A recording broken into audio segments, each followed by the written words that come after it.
ਸਤਿ ਸ਼੍ਰੀ ਅਕਾਲ, ਤੁਸੀਂ ਦੇਖ ਰਹੇ ਹੋ ਪੰਜਾਬ ਮੇਲ ਯੂਐਸਏ ਟੀਵੀ। ਮੈਂ ਹਾਂ ਬरुण कौर मान। ਖਬਰਾਂ ਦੇ ਬੁਲੇਟਿਨ ਵਿੱਚ ਤੁਹਾਡਾ ਸਵਾਗਤ। ਪੇਸ਼ ਤੇ ਪਹਿਲਾਂ ਚੋਣਵੀਆਂ ਖਬਰਾਂ। ਕੈਨੇਡਾ ਵਿੱਚ ਬਹੁਤ ਸਾਰੇ ਲੋਕਾਂ ਦੀ ਪੀਆਰ ਅਰਜ਼ੀ ਪ੍ਰਕਿਰਿਆ ਨੂੰ ਲੱਗੀਆਂ ਬ੍ਰੇਕਾਂ।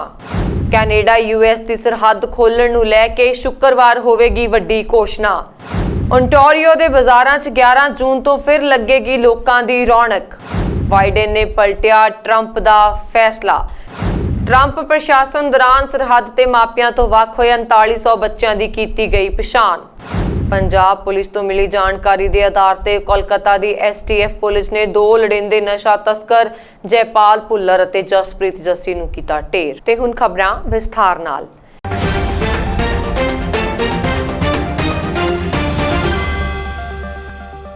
ਕੈਨੇਡਾ ਵਿੱਚ ਇਮੀਗ੍ਰੇਸ਼ਨ ਵਿਭਾਗ ਨੇ ਅਜਿਹੇ ਲੋਕਾਂ ਦੀ ਪੀਆਰ ਅਰਜ਼ੀ ਪ੍ਰਕਿਰਿਆ ਰੋਕ ਦਿੱਤੀ ਹੈ ਜਿਨ੍ਹਾਂ ਦਾ ਜੀਵਨ ਸਾਥੀ ਵਿਦੇਸ਼ 'ਚ ਬੈਠਾ ਹੈ।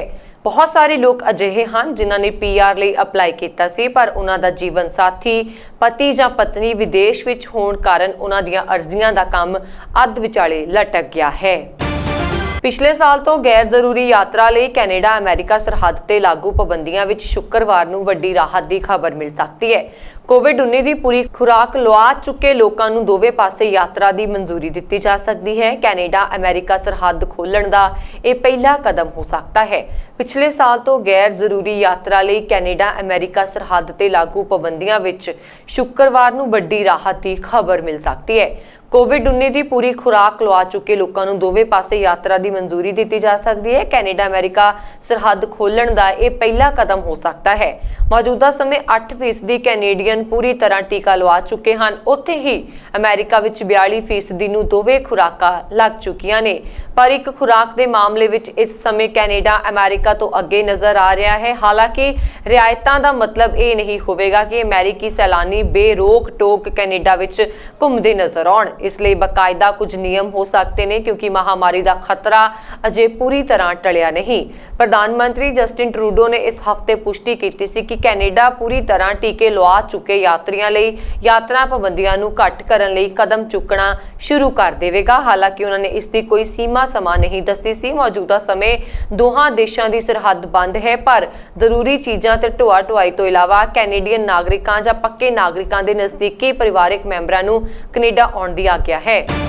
ਗਲੋਬਲ ਮਹਾਮਾਰੀ ਕੋਰੋਨਾ ਵਾਇਰਸ ਕਾਰਨ ਕੈਨੇਡਾ ਦਾ ਸਭ ਤੋਂ ਵੱਧ ਪ੍ਰਭਾਵਿਤ ਸੂਬਾ ਰਿਹਾ ਓਨਟਾਰੀਓ ਹੁਣ ਲਗਾਤਾਰ ਮਾਮਲੇ ਘੱਟ ਹੋਣ ਦੇ ਮੱਦੇਨਜ਼ਰ ਪਾਬੰਦੀਆਂ ਵਿੱਚ ਢਿੱਲ ਦੇਣ ਜਾ ਰਿਹਾ ਹੈ।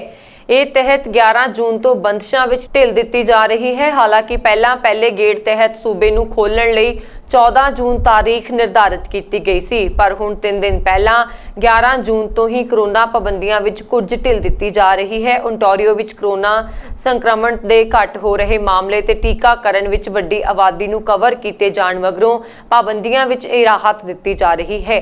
ਸ਼ੁੱਕਰਵਾਰ ਤੋਂ ਬਾਜ਼ਾਰ ਖੁੱਲ੍ਹ ਸਕਣਗੇ। ਹਾਲਾਂਕਿ ਗੈਰ ਜ਼ਰੂਰੀ ਰਿਟੇਲ ਸਟੋਰਾਂ ਜਾਂ ਦੁਕਾਨਾਂ ਨੂੰ 15% ਤੱਕ ਦੀ ਸਮਰੱਥਾ ਨਾਲ ਹੀ ਖੁੱਲ੍ਹਣ ਦੀ ਮਨਜ਼ੂਰੀ ਦਿੱਤੀ ਗਈ ਹੈ। ਉੱਥੇ ਹੀ ਜ਼ਰੂਰੀ ਚੀਜ਼ਾਂ ਦੇ ਸਟੋਰ 25% ਦੀ ਸਮਰੱਥਾ ਤੱਕ ਨਾਲ ਕੰਮ ਕਰ ਸਕਦੇ ਨੇ। ਇਸ ਤੋਂ ਇਲਾਵਾ ਹੁਣ ਭਾਰੀ ਇਕੱਠ ਵਿੱਚ ਵੱਧ ਤੋਂ ਵੱਧ 10 ਲੋਕ ਇਕੱਠੇ ਹੋ ਸਕਦੇ ਨੇ। ਵਿਆਹ ਤੇ ਮਰਗ ਦੇ ਸਮਾਗਮ ਵਿੱਚ 2 ਮੀਟਰ ਦੀ ਸਰੀਰਕ ਦੂਰੀ ਤੇ ਨਿਯਮਾਂ ਦੀ ਪਾਲਣਾ ਕਰਨੀ ਜ਼ਰੂਰੀ ਹੋਵੇਗੀ। ਅਮਰੀਕਾ ਦੇ ਸਾਬਕਾ ਰਾਸ਼ਟਰਪਤੀ ਡੋਨਾਲਡ ਟਰੰਪ ਦੁਆਰਾ ਟਿਕਟੌਕ ਸਮੇਤ ਕਈ ਚੀਨੀ ਐਪਸ ਨੂੰ ਬੈਨ ਕਰਨ ਦੇ ਫੈਸਲੇ ਤੇ ਬਾਈਡਨ ਪ੍ਰਸ਼ਾਸਨ ਨੇ ਵੱਡਾ ਕਦਮ ਚੁੱਕਿਆ ਹੈ। ਨਿਊਜ਼ ਏਜੰਸੀ AP ਦੀ ਰਿਪੋਰਟ ਮੁਤਾਬਕ ਬਾਈਡਨ ਪ੍ਰਸ਼ਾਸਨ ਨੇ ਟਰੰਪ ਦੇ ਫੈਸਲੇ ਨੂੰ ਪਲਟ ਦਿੱਤਾ ਅਤੇ ਹੁਣ ਉਹ ਖੁਦ ਇਹਨਾਂ ਐਪਸ ਦੀ ਸਮੀਖਿਆ ਕਰੇਗੀ। ਰਾਸ਼ਟਰਪਤੀ ਜੋ ਬਾਈਡਨ ਨੇ ਬੁੱਧਵਾਰ ਨੂੰ ਇੱਕ ਕਾਰਜਕਾਰੀ ਹੁਕਮ ਤੇ ਦਸਤਖਤ ਕੀਤੇ ਜਿਸ ਵਿੱਚ ਟਿਕਟੌਕ ਅਤੇ WeChat ਸਮੇਤ ਕਈ ਚੀਨੀ ਐਪਸ ਤੇ ਟਰੰਪ ਦੁਆਰਾ ਲਗਾਈ ਗਈ ਪਾਬੰਦੀ ਨੂੰ ਰੱਦ ਕਰ ਦਿੱਤਾ ਗਿਆ। ਹੁਣ ਅਮਰੀਕਾ ਦੀ ਵਣਜ ਸਕੱਤਰ ਚੀਨੀ ਕੰਪਨੀਆਂ ਦੇ ਮਾਲਕੀ ਵਾਲੇ ਇਹਨਾਂ ਐਪਸ ਦੀ ਜਾਂਚ ਕਰਨਗੇ ਕਿ ਕੀ ਇਹਨਾਂ ਤੋਂ ਅਮਰੀਕੀ ਡਾਟਾ ਗੁਪਤ ਜਾਂ ਰਾਸ਼ਟਰੀ ਸੁਰੱਖਿਆ ਲਈ ਜ਼ੋਖਮ ਪੈਦਾ ਹੋ ਸਕਦਾ ਹੈ। ਦੱਸ ਦਈਏ ਕਿ ਅਮਰੀਕਾ ਦੇ ਪੂਰਵ ਰਾਸ਼ਟਰਪਤੀ ਡੋਨਾਲਡ ਟਰੰਪ ਨੇ ਇੱਕ ਕਾਰਜਕਾਰੀ ਹੁਕਮ ਦੇ ਜ਼ਰੀਏ ਦੇਸ਼ ਵਿੱਚ ਚੀਨੀ video sharing mobile app TikTok ਨੂੰ ਬੈਨ ਕਰਨ ਦਾ ਫੈਸਲਾ ਕੀਤਾ ਸੀ। ਇਸ ਦੇ ਨਾਲ ਹੀ ਕਈ ਹੋਰ ਚੀਨੀ ਐਪਸ ਤੇ ਵੀ ਰੋਕ ਲਗਾਉਣ ਲਈ ਕਾਰਜਕਾਰੀ ਹੁਕਮ ਜਾਰੀ ਕੀਤੇ ਸਨ। ਟਰੰਪ ਦੇ ਇਸ ਹੁਕਮ ਨੂੰ ਅਦਾਲਤਾਂ ਵਿੱਚ ਚੁਣੌਤੀ ਦਿੱਤੀ ਗਈ ਅਤੇ ਕਈ ਅਦਾਲਤਾਂ ਵਿੱਚ ਮਾਮਲੇ ਅਜੇ ਵੀ ਚੱਲ ਰਹੇ ਨੇ। ਹਾਲਾਂਕਿ ਬੁੱਧਵਾਰ ਨੂੰ ਆਏ ਬਾਈਡਨ ਪ੍ਰਸ਼ਾਸਨ ਦੇ ਕਾਰਜਕਾਰੀ ਹੁਕਮ ਜਾਰੀ ਹੋਣ ਤੋਂ ਬਾਅਦ ਟਰੰਪ ਦੇ ਹੁਕਮ ਬੇਅਸਰ ਹੋ ਜਾਣਗੇ। ਦੱਸ ਦਈਏ ਕਿ ਬਾਈਡਨ ਪ੍ਰਸ਼ਾਸਨ ਨੇ ਸੱਤਾ ਵਿੱਚ ਆਉਣ ਤੋਂ ਬਾਅਦ ਟਰੰਪ ਪ੍ਰਸ਼ਾਸਨ ਦੇ ਕਈ ਫੈਸਲੇ ਪਲਟੇ ਜਿਨ੍ਹਾਂ ਵਿੱਚ ਇੱਕ ਪ੍ਰਮੁੱਖ ਫੈਸਲਾ ਇਹ ਵੀ ਹੈ। ਅਮਰੀਕੀ ਰਾਸ਼ਟਰਪਤੀ ਜੋ ਬਾਈਡਨ ਦੇ ਪ੍ਰਸ਼ਾਸਨ ਨੇ ਮੰਗਲਵਾਰ ਨੂੰ ਕਿਹਾ ਕਿ ਉਸਨੇ ਸਾਬਕਾ ਰਾਸ਼ਟਰਪਤੀ ਡੋਨਾਲਡ ਟਰੰਪ ਦੀ ਗੈਰ ਕਾਨੂੰਨੀ ਤੌਰ ਤੇ ਸਰਹੱਦ ਪਾਰ ਕਰਨ ਦੀ ਬਿਲਕੁਲ ਬਰਦਾਸ਼ਤ ਨਾ ਕਰਨ ਦੀ ਨੀਤੀ ਦੇ ਤਹਿਤ ਅਮਰੀਕਾ ਮੈਕਸੀਕੋ ਸਰਹੱਦ ਪਾਰ ਤੇ ਆਪਣੇ ਮਾਤਾ-ਪਿਤਾ ਤੋਂ ਵੱਖ ਕੀਤੇ ਗਏ 3900 ਤੋਂ ਵੱਧ ਬੱਚਿਆਂ ਦੀ ਪਛਾਣ ਕੀਤੀ ਹੈ। ਬਾਈਡਨ ਪ੍ਰਸ਼ਾਸਨ ਵੱਲੋਂ ਦਿੱਤੀ ਗਈ ਇਹ ਜਾਣਕਾਰੀ ਅਮਰੀਕੀ ਇਮੀਗ੍ਰੇਸ਼ਨ ਇਤਿਹਾਸ ਤੇ ਉਸ ਅਧਿਆਇ ਦੇ ਵਿਸਥਾਰ ਦਾ ਇੱਕ ਹੋਰ ਵੇਰਵਾ ਦਿੰਦੀ ਹੈ ਜਿਸ ਦੀ ਚਾਰੇ ਪਾਸੇ ਨਿੰਦਾ ਕੀਤੀ ਗਈ ਸੀ। ਬਾਈਡਨ ਪ੍ਰਸ਼ਾਸਨ ਦੇ ਪਰਿਵਾਰ ਪੁਨਰ ਮਿਲਣ ਕਾਰਜਬਲ ਵੱਲੋਂ 1 ਜੁਲਾਈ 2017 ਤੋਂ ਲੈ ਕੇ ਟਰੰਪ ਦੇ ਰਾਸ਼ਟਰਪਤੀ ਕਾਰਜਕਾਲ ਦੇ ਖਤਮ ਹੋਣ ਤੱਕ ਮਾਤਾ-ਪਿਤਾ ਤੋਂ ਵੱਖ ਹੋਏ 3913 ਬੱਚਿਆਂ ਦੀ ਗਿਣਤੀ ਸਰਕਾਰੀ ਸੂਚਨਾ ਦੇ ਆਧਾਰ ਤੇ ਅਦਾਲਤੀ ਦਾਖਲਿਆਂ ਵਿੱਚ ਅਮਰੀਕਨ ਸਿਵਲ ਲਿਬਰਟੀਜ਼ ਯੂਨੀਅਨ ਵੱਲੋਂ ਪਛਾਣੇ ਗਏ 5500 ਬੱਚਿਆਂ ਦੀ ਗਿਣਤੀ ਤੋਂ ਕਾਫੀ ਘੱਟ ਹੈ। ਕਾਰਜਬਲ ਨੇ ਕਿਹਾ ਕਿ ਉਸਦੇ ਜ਼ੀਰੋ ਟੋਲਰੈਂਸ ਨੀਤੀ ਦੇ ਤਹਿਤ ਮਾਤਾ-ਪਿਤਾ ਤੋਂ ਵਿਛੜੇ ਲਗਭਗ ਸਾਰੇ ਬੱਚਿਆਂ ਦੀ ਪਛਾਣ ਕਰ ਲਈ ਹੈ, ਪਰ ਇਹ ਜੁਲਾਈ ਤੋਂ ਹੋਰ 1723 ਮਾਮਲਿਆਂ ਦੀ ਸਮੀਖਿਆ ਕਰੇਗਾ ਜਿਸ ਨਾਲ ਕੁੱਲ ਮਾਮਲਿਆਂ ਦੀ ਗਿਣਤੀ 5636 ਹੋ ਜਾਵੇਗੀ ਜੋ ACLU ਦੇ ਅੰਕੜਿਆਂ ਦੇ ਕਰੀਬ ਪਹੁੰਚ ਜਾਵੇਗਾ। ਲੋੜੀਂਦੇ ਨਸ਼ਾ ਤਸਕਰ ਅਤੇ ਗੈਂਗਸਟਰ ਜੈਪਾਲ ਸਿੰਘ ਭੁੱਲਰ ਪੁੱਤਰ ਭੁਪਿੰਦਰ ਸਿੰਘ ਵਾਸੀ ਫਿਰੋਜ਼ਪੁਰ ਅਤੇ ਜਸਪ੍ਰੀਤ ਸਿੰਘ ਉਰਫ ਜੱਸੀ ਪੁੱਤਰ ਰਵਿੰਦਰ ਸਿੰਘ ਵਾਸੀ ਖਰੜ SAS ਨਗਰ ਜਿਨ੍ਹਾਂ ਦੇ ਸਿਰ ਤੇ ਕ੍ਰਮਵਾਰ 10 ਲੱਖ ਅਤੇ 5 ਲੱਖ ਰੁਪਏ ਦਾ ਇਨਾਮ ਸੀ ਨੂੰ ਕੋਲਕਾਤਾ ਦੀ STF ਪੁਲਿਸ ਨੇ ਅੱਜ ਉਦੋਂ ਮਾਰ ਮੁਕਾਇਆ ਜਦੋਂ ਪੁਲਿਸ ਪਾਰਟੀ ਵੱਲੋਂ ਉਹਨਾਂ ਦੇ ਅਪਾਰਟਮੈਂਟ ਤੇ ਰੇਡ ਕੀਤੀ ਗਈ ਅਤੇ ਉਹਨਾਂ ਨੇ ਪੁਲਿਸ ਪਾਰਟੀ ਤੇ ਗੋਲੀਆਂ ਚਲਾ ਦਿੱਤੀਆਂ। Director general of police Punjab Dinkar Gupta ਨੇ ਪ੍ਰੈਸ ਕਾਨਫਰੰਸ ਨੂੰ ਸੰਬੋਧਨ ਕਰਦਿਆਂ ਕਿਹਾ ਕਿ ਗੈਂਗਸਟਰਾਂ ਤੋਂ ਨਸ਼ਾ ਤਸਕਰ ਬਣੇ ਦੋਵੇਂ ਮੁਲਜ਼ਮ 15 ਮਈ ਦੀ ਸ਼ਾਮ ਨੂੰ ਜਗਰਾਉਂ ਦੀ ਅਨਾਜ ਮੰਡੀ ਵਿਖੇ ਜਗਰਾਉਂ ਪੁਲਿਸ ਦੇ 2 ASIs ਭਗਵਾਨ ਸਿੰਘ ਅਤੇ ਦਲਵਿੰਦਰਜੀਤ ਸਿੰਘ ਦੀ ਹੱਤਿਆ ਦੇ ਮਾਮਲੇ ਵਿੱਚ ਲੋੜੀਂਦੇ ਸਨ। DGP ਨੇ ਦੱਸਿਆ ਕਿ ਫਰਾਰ ਨਸ਼ਾ ਤਸਕਰਾਂ ਜੈਪਾਲ ਭੁੱਲਰ ਅਤੇ ਜਸਪ੍ਰੀਤ ਸਿੰਘ ਨੂੰ ਕਾਬੂ ਕਰਨ ਲਈ ਪੰਜਾਬ ਪੁਲਿਸ ਨੇ ਆਪਰੇਸ਼ਨ ਜੈਕਮੈਨ ਹੰਟ ਨਾਮੀ ਵੱਡਾ ਆਪਰੇਸ਼ਨ ਕੋਡ ਚਲਾਇਆ ਅਤੇ ਪੁਲਿਸ ਦੀਆਂ ਕਈ ਟੀਮਾਂ ਨੂੰ ਹੋਰਨਾਂ ਰਾਜਾਂ ਦੇ ਪੁਲਿਸ ਬਲਾਂ ਦੀ ਸਹਾਇਤਾ ਨਾਲ ਇਹਨਾਂ ਗੈਂਗਸਟਰਾਂ ਨੂੰ ਫੜਨ ਲਈ ਵੱਖ-ਵੱਖ ਰਾਜਾਂ ਵਿੱਚ ਭੇਜਿਆ ਗਿਆ। DGP ਦਿਨਕਰ ਗੁਪਤਾ ਨੇ ਦੱਸਿਆ ਕਿ ਭਾਰਤ ਨੇ ਖੁਲਾਸਾ ਕੀਤਾ ਕਿ ਜੈਪਾਲ ਅਤੇ ਜੱਸੀ ਦੋਵੇਂ ਕੋਲਕਾਤਾ ਵਿੱਚ ਕਿਰਾਏ ਦੇ ਅਪਾਰਟਮੈਂਟ ਵਿੱਚ ਰਹਿ ਰਹੇ ਹਨ। ਉਹਨਾਂ ਨੇ ਦੱਸਿਆ ਕਿ ਪੰਜਾਬ ਪੁਲਿਸ ਨੇ ਉਹਨਾਂ ਨੂੰ ਗ੍ਰਿਫਤਾਰ ਕਰਨ ਲਈ ਤੁਰੰਤ ਕੋਲਕਾਤਾ ਲਈ ਉਡਾਣਾਂ ਰਾਹੀਂ ਇੱਕ ਵਿਸ਼ੇਸ਼ ਟੀਮ ਰਵਾਨਾ ਕੀਤੀ। ਉਹਨਾਂ ਨੇ ਕਿਹਾ ਕਿ ਇਸ ਦੌਰਾਨ ਸਾਡੇ ਕੋਲ ਕੋਲਕਾਤਾ DGP ਨੇ ਕਿਹਾ ਕਿ ਅੱਜ ਦਾ ਆਪਰੇਸ਼ਨ ਅੰਦਰੂਨੀ ਸੁਰੱਖਿਆ ਵਿੰਗ ਅਤੇ OCCU ਦੇ ਅਧਿਕਾਰੀਆਂ ਦੀ ਸਮਰਪਿਤ ਟੀਮ ਦੁਆਰਾ ਵਿਖਾਈ ਗਈ ਸ਼ਾਨਦਾਰ ਕਾਰਗੁਜ਼ਾਰੀ ਅਤੇ ਵੱਖ-ਵੱਖ ਪੁਲਿਸ ਬਲਾਂ ਅਤੇ ਕੇਂਦਰੀ ਏਜੰਸੀਆਂ ਵਿਚਕਾਰ ਤਾਲਮੇਲ ਦਾ ਨਤੀਜਾ ਹੈ। ਲੁਧਿਆਣਾ ਵਾਸੀਆਂ ਲਈ ਖੁਸ਼ੀ ਦੀ ਖਬਰ ਹੈ। ਨਵੰਬਰ ਤੋਂ ਹਲਵਾਰਾ 에ਅਰਪੋਰਟ ਤੋਂ ਯਾਤਰੀ ਜਹਾਜ਼ ਉਡਾਣ ਭਰਨਗੇ। ਪੰਜਾਬ ਸਰਕਾਰ ਨੇ 에ਅਰਪੋਰਟ ਟਰਮੀਨਲ ਬਣਾਉਣ ਦੀ ਪ੍ਰਕਿਰਿਆ ਨੂੰ ਤੇਜ਼ ਕਰ ਦਿੱਤਾ ਹੈ। ਟਰਮੀਨਲ ਅਤੇ 에ਅਰਕ੍ਰਾਫਟ ਪਾਰਕਿੰਗ ਏਰੀਆ ਦਾ ਨਿਰਮਾਣ ਹੁਣ 에ਅਰਪੋਰਟ ਅਥਾਰਟੀ ਆਫ ਇੰਡੀਆ ਨਹੀਂ ਬਲਕਿ PWD ਕਰੇਗਾ। 에ਅਰਪੋਰਟ ਅਥਾਰਟੀ ਤੋਂ ਆਪਣੀ ਡਰਾਇੰਗ ਪਾਸ ਕਰਨ ਤੋਂ ਬਾਅਦ ਇਹ ਜਲਦੀ ਹੀ ਇਸ ਦਾ ਟੈਂਡਰ ਜਾਰੀ ਕਰੇਗਾ। ਹਲਵਾਰਾ 에ਅਰਪੋਰਟ ਟਰਮੀਨਲ ਦਾ ਨਿਰਮਾਣ ਪਹਿਲਾਂ 에ਅਰਪੋਰਟ ਅਥਾਰਟੀ ਅਤੇ ਪੰਜਾਬ ਸਰਕਾਰ ਦੁਆਰਾ ਕੀਤਾ ਜਾਣਾ ਸੀ। ਲੋਕ ਨਿਰਮਾਣ ਵਿਭਾਗ ਇਹ ਕੰਮ 43 ਕਰੋੜ ਰੁਪਏ ਨਾਲ ਕਰੇਗਾ। ਉਡਾਣਾ ਸ਼ੁਰੂ ਕਰਨ ਲਈ ਇੱਥੇ ਇੱਕ ਅਸਥਾਈ ਟਰਮੀਨਲ ਤਿਆਰ ਕੀਤਾ ਜਾ ਰਿਹਾ ਹੈ। ਇਸ ਦੇ ਲਈ ਸਟੀਲ ਦਾ ਢਾਂਚਾ ਤਿਆਰ ਕੀਤਾ ਜਾ ਰਿਹਾ ਹੈ। 300 ਯਾਤਰੀਆਂ ਦੇ ਬੈਠਣ ਦੀ ਵਿਵਸਥਾ ਹੋਵੇਗੀ। ਟੈਕਸੀ ਸਟੈਂਡ, ਕਾਰ ਪਾਰਕਿੰਗ ਵਰਗੀਆਂ ਸਹੂਲਤਾਂ ਵੀ ਦਿੱਤੀਆਂ ਜਾਣਗੀਆਂ। ਅਮਰੀਕਾ ਗਲੋਬਲ ਕੋਵੈਕਸ ਗੱਠਜੋੜ ਦੇ ਜ਼ਰੀਏ ਘੱਟ ਕਮਾਈ ਵਾਲੇ 92 ਦੇਸ਼ਾਂ ਅਤੇ ਅਫਰੀਕੀ ਸੰਘ ਨੂੰ ਅਗਲੇ ਸਾਲ ਕੋਵਿਡ ਰੋਕੂ ਟੀਕਾ ਦਾਨ ਕਰਨ ਲਈ ਫਾਈਜ਼ਰ ਟੀਕੇ ਦੀਆਂ 500 ਮਿਲੀਅਨ ਖੁਰਾਕਾਂ ਖਰੀਦੇਗਾ। ਮਾਮਲੇ ਦੀ ਜਾਣਕਾਰੀ ਰੱਖਣ ਵਾਲੇ ਸ਼ਖਸ ਨੇ ਇਹ ਸੂਚਨਾ ਦਿੱਤੀ ਹੈ। ਵਿਅਕਤੀ ਨੇ ਦੱਸਿਆ ਕਿ ਰਾਸ਼ਟਰਪਤੀ ਜੋ ਬਾਈਡਨ ਸਮੂਹ G7 ਸਿਖਰ ਸੰਮੇਲਨ ਦੇ ਸ਼ੁਰੂ ਹੋਣ ਤੋਂ ਪਹਿਲਾਂ ਇੱਕ ਭਾਸ਼ਣ ਵਿੱਚ ਵੀਰਵਾਰ ਨੂੰ ਇਸ ਸੰਬੰਧ ਵਿੱਚ ਐਲਾਨ ਕਰਨਗੇ। ਟੀਕੇ ਦੀਆਂ 200 ਮਿਲੀਅਨ ਖੁਰਾਕਾਂ ਇਸ ਸਾਲ ਦਾਨ ਕੀਤੀਆਂ ਜਾਣਗੀਆਂ ਜਦੋਂ ਕਿ ਬਾਕੀ ਖੁਰਾਕਾਂ 2022 ਦੇ ਪਹਿਲੇ 6 ਮਹੀਨਿਆਂ ਦੇ ਦੌਰਾਨ ਦਾਨ ਕੀਤੀਆਂ ਜਾਣਗੀਆਂ। ਰਾਸ਼ਟਰੀ ਸੁਰੱਖਿਆ ਸਲਾਹਕਾਰ ਜੈਕ ਸੁਲਵਿਨ ਨੇ ਬੁੱਧਵਾਰ ਨੂੰ ਸੰਪਾਦਕਾਂ ਨੂੰ ਕਿਹਾ ਕਿ ਬਾਈਡਨ ਟੀਕਾ ਸਾਂਝਾ ਕਰਨ ਲਈ ਵਚਨਬੱਧ ਹਨ ਕਿਉਂਕਿ ਇਹ ਅਮਰੀਕਾ ਦੇ ਜਨਤਕ ਸਿਹਤ ਅਤੇ ਰਣਨੀਤਿਕ ਹਿੱਤ ਵਿੱਚ ਹੈ। ਭਾਰਤੀ ਮੂਲ ਦੇ ਅਮਰੀਕੀ ਨਾਗਰਿਕਾਂ ਨੂੰ ਨਿਯਮਿਤ ਤੌਰ ਤੇ ਵਿਤਕਰੇ ਦਾ ਸਾਹਮਣਾ ਕਰਨਾ ਪੈਂਦਾ ਹੈ। ਹਾਲੀਆ ਨਸਲੀ ਵਿਤਕਰੇ ਵਾਲੀਆਂ ਘਟਨਾਵਾਂ ਤੋਂ ਬਾਅਦ ਕੀਤੇ ਗਏ ਸਰਵੇ ਵਿੱਚ ਗੱਲ ਸਾਹਮਣੇ ਆਈ ਹੈ। ਜਾਨਸ ਹੌਪਕਿੰਸ ਤੇ ਪੈਂਸਿਲਵੇਨੀਆ ਯੂਨੀਵਰਸਿਟੀ ਦੇ ਸਹਿਯੋਗ ਨਾਲ ਕਰਵਾਏ ਗਏ ਇੱਕ ਸਰਵੇ 'ਚ ਇਹ ਗੱਲ ਨਿਕਲ ਕੇ ਸਾਹਮਣੇ ਆਈ ਹੈ। ਇਹ ਆਨਲਾਈਨ ਸਰਵੇ 1200 ਭਾਰਤੀ ਅਮਰੀਕੀ ਨਾਗਰਿਕਾਂ 'ਚ ਕੀਤਾ ਗਿਆ। ਸਰਵੇ ਮੁਤਾਬਕ ਪਿਛਲੇ 1 ਸਾਲ 'ਚ ਹਰ 2 ਭਾਰਤੀ ਅਮਰੀਕੀ ਨਾਗਰਿਕਾਂ 'ਚੋਂ ਇੱਕ ਨਾਲ ਵਿਤਕਰਾ ਕੀਤੇ ਜਾਣ ਦੀ ਜਾਣਕਾਰੀ ਮਿਲੀ ਹੈ। ਹਰ ਰੋਜ਼ ਸਰਗਰਮੀਆਂ ਭਾਰਤੀ ਇਸ ਵਿਤਕਰੇ ਦਾ ਸ਼ਿਕਾਰ ਹੁੰਦੇ ਨੇ। ਚਮੜੀ ਦਾ ਰੰਗ ਹੀ ਸਭ ਤੋਂ ਵੱਡਾ ਵਿਤਕਰੇ ਦਾ ਕਾਰਨ ਹੈ। ਅਜਿਹੇ ਲੋਕਾਂ ਨਾਲ ਵੀ ਵਿਤਕਰੇ ਦੀਆਂ ਰਿਪੋਰਟਾਂ ਮਿਲੀਆਂ ਨੇ ਜਿਹੜੀਆਂ ਅਮਰੀਕਾ 'ਚ ਪੈਦਾ ਹੋਏ ਹਨ।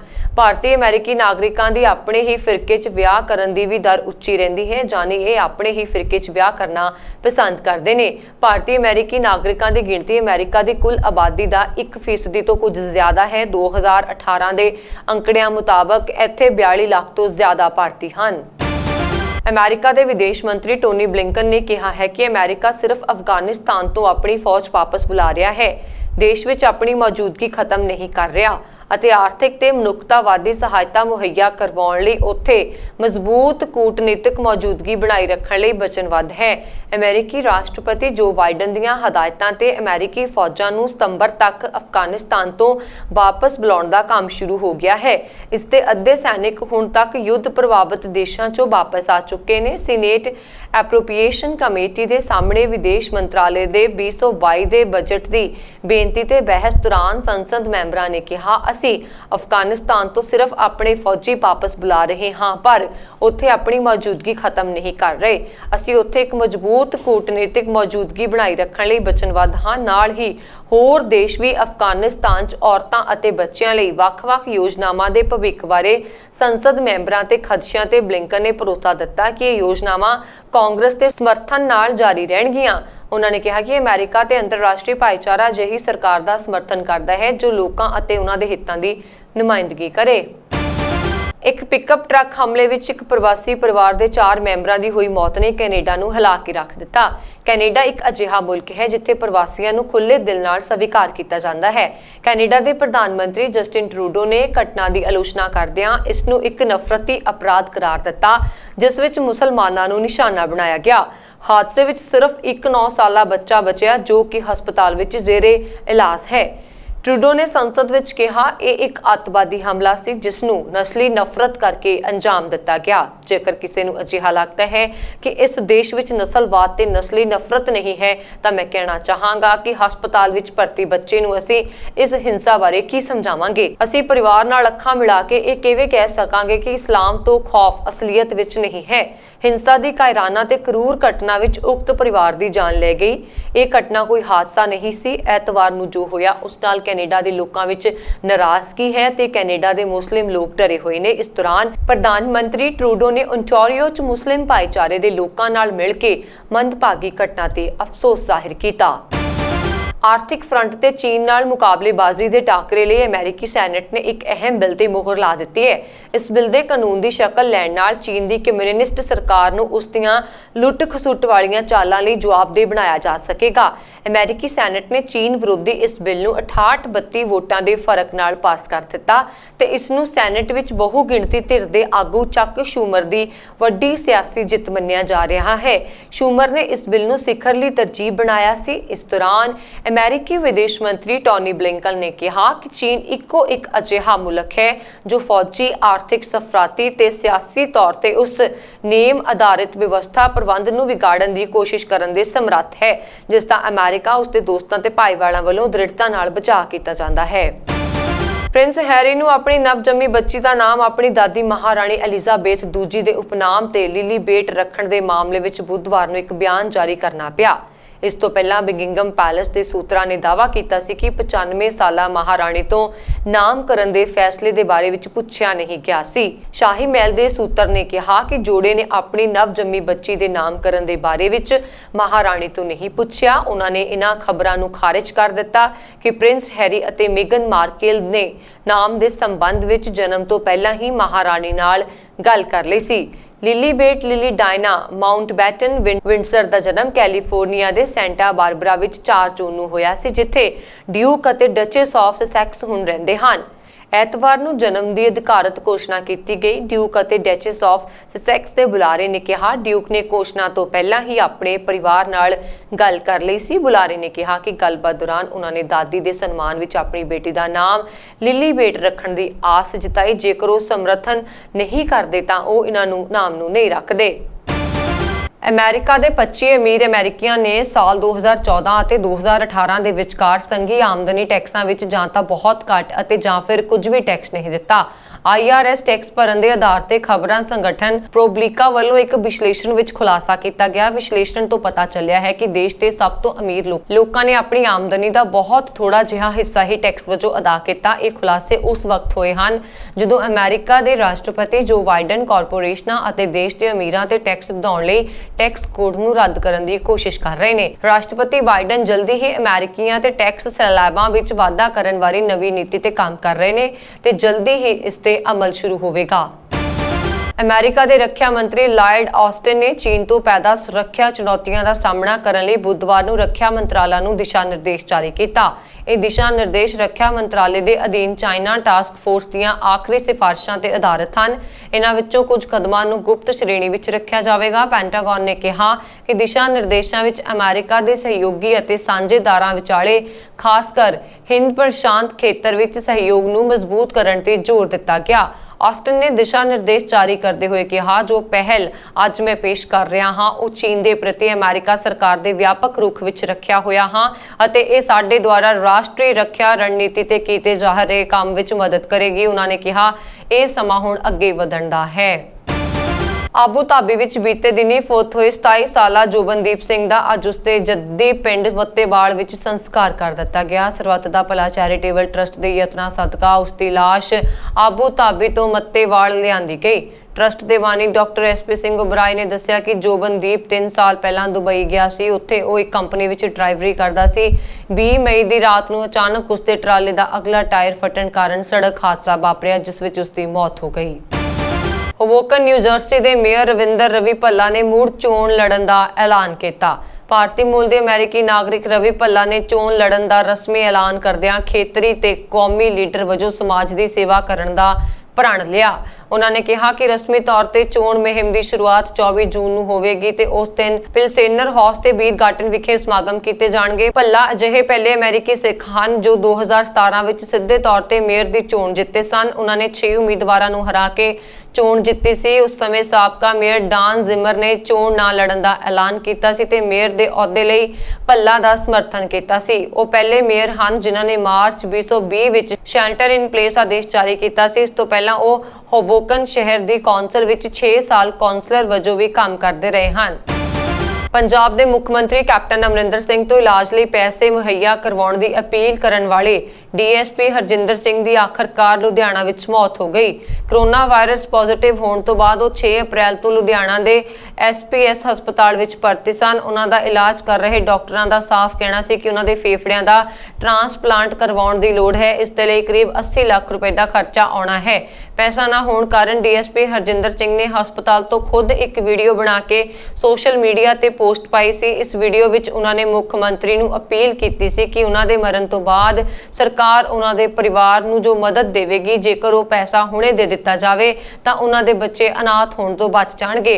ਉਪਰੰਤ ਉਹਨਾਂ ਦੇ ਪਰਿਵਾਰਕ ਮੈਂਬਰ ਮੁੱਖ ਮੰਤਰੀ ਦੇ ਘਰ ਵੀ ਗਏ ਸਨ, ਜਿਸ ਮਗਰੋਂ ਕੁਝ ਕਾਗਜ਼ੀ ਕਾਰਵਾਈ ਸ਼ੁਰੂ ਹੋ ਗਈ ਸੀ, ਪਰ ਇਸੇ ਦੌਰਾਨ ਅੱਜ ਉਹਨਾਂ ਦੀ ਮੌਤ ਹੋ ਗਈ। DSP ਹਰਜਿੰਦਰ ਸਿੰਘ ਇਸ ਵੇਲੇ ਲੁਧਿਆਣਾ ਦੀ ਕੇਂਦਰੀ ਜੇਲ੍ਹ ਵਿੱਚ ਬਤੌਰ ਸਹਾਇਕ ਸੁਪਰਡੈਂਟ ਤਾਇਨਾਤ ਸਨ। DSP ਹਰਜਿੰਦਰ ਸਿੰਘ ਵੱਲੋਂ ਮੁੱਖ ਮੰਤਰੀ ਨੂੰ ਲਿਖਿਆ ਸੀ ਕਿ COVID-19 ਪੋਜ਼ਿਟਿਵ ਹੋਣ ਤੋਂ ਬਾਅਦ ਮੈਂ 6 ਅਪ੍ਰੈਲ ਤੋਂ ਲੁਧਿਆਣਾ ਦੇ SPM ਹਸਪਤਾਲ ਵਿੱਚ ਭਰਤੀ ਹਾਂ। ਮੈਂ 28 ਸਾਲ ਬੇਦਾਗ ਨੌਕਰੀ ਕੀਤੀ ਹੈ ਅਤੇ ਮੇਰੇ ਕੋਲ ਇਲਾਜ ਲਈ ਲੱਖਾਂ ਰੁਪਏ ਨਹੀਂ ਹਨ। ਇਸ ਲਈ ਬੇਨਤੀ ਹੈ ਕਿ ਮੇਰਾ ਇਲਾਜ ਕਰਵਾਇਆ ਜਾਵੇ ਤਾਂ ਜੋ ਮੇਰੇ ਬੱਚੇ ਅਨਾਥ ਨਾ ਹੋਣ। ਇਹ ਸਨ ਹੁਣ ਤੱਕ ਦੀਆਂ ਖਬਰਾਂ। ਮੈਨੂੰ ਵਰੁਣ ਕੌਰ ਮਾਨ ਨੂੰ ਦਿਓ ਆਗਿਆ। ਹੋਰ ਖਬਰਾਂ ਦੇ ਲਈ ਸਾਡਾ YouTube ਚੈਨਲ ਪੰਜਾਬ ਮੇਲ USA TV ਨੂੰ ਸਬਸਕ੍ਰਾਈਬ ਕਰਨਾ ਨਾ ਭੁੱਲਣਾ। ਸਤਿ ਸ਼੍ਰੀ ਅਕਾਲ।